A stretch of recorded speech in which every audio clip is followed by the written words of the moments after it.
Then the Lord said to Moses, "Go in to Pharaoh and say to him, 'Thus says the Lord, let my people go, that they may serve me.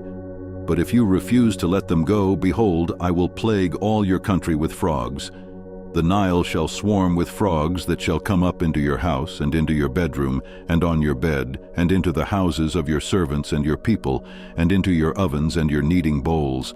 The frogs shall come up on you and on your people and on all your servants.'" And the Lord said to Moses, "Say to Aaron, 'Stretch out your hand with your staff over the rivers, over the canals and over the pools, and make frogs come up on the land of Egypt.'" So Aaron stretched out his hand over the waters of Egypt, and the frogs came up and covered the land of Egypt. But the magicians did the same by their secret arts, and made frogs come up on the land of Egypt. Then Pharaoh called Moses and Aaron and said, "Plead with the Lord to take away the frogs from me and from my people, and I will let the people go to sacrifice to the Lord." Moses said to Pharaoh, "Be pleased to command me when I am to plead for you and for your servants and for your people, that the frogs be cut off from you and your houses and be left only in the Nile." And he said, "Tomorrow." Moses said, "Be it as you say, so that you may know that there is no one like the Lord our God. The frogs shall go away from you and your houses and your servants and your people. They shall be left only in the Nile."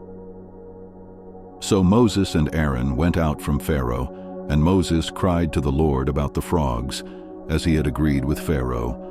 And the Lord did according to the word of Moses. The frogs died out in the houses, the courtyards, and the fields, and they gathered them together in heaps, and the land stank. But when Pharaoh saw that there was a respite, he hardened his heart and would not listen to them, as the Lord had said.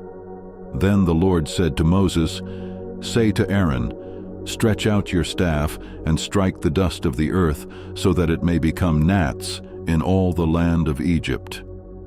And they did so. Aaron stretched out his hand with his staff and struck the dust of the earth, and there were gnats on man and beast. All the dust of the earth became gnats in all the land of Egypt. The magicians tried by their secret arts to produce gnats, but they could not. So there were gnats on man and beast. Then the magicians said to Pharaoh, "This is the finger of God." But Pharaoh's heart was hardened, and he would not listen to them, as the Lord had said.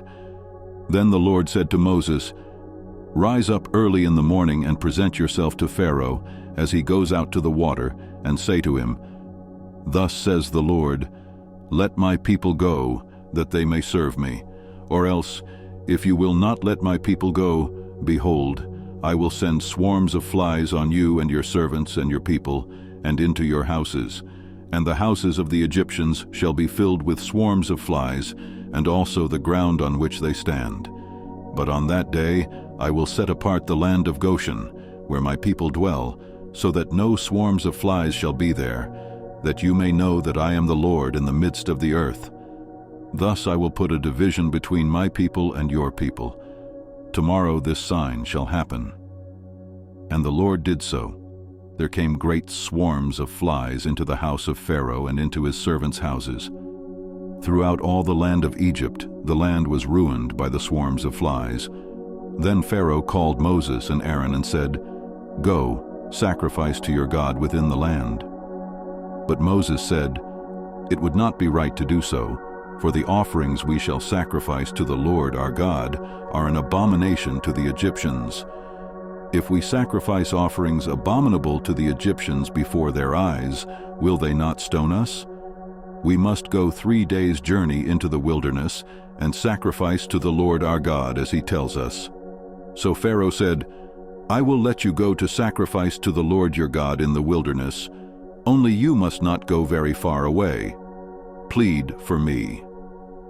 Then Moses said, "Behold, I am going out from you, and I will plead with the Lord, that the swarms of flies may depart from Pharaoh, from his servants, and from his people, tomorrow. Only let not Pharaoh cheat again by not letting the people go to sacrifice to the Lord." So Moses went out from Pharaoh and prayed to the Lord. And the Lord did as Moses asked, and removed the swarms of flies from Pharaoh, from his servants, and from his people. Not one remained.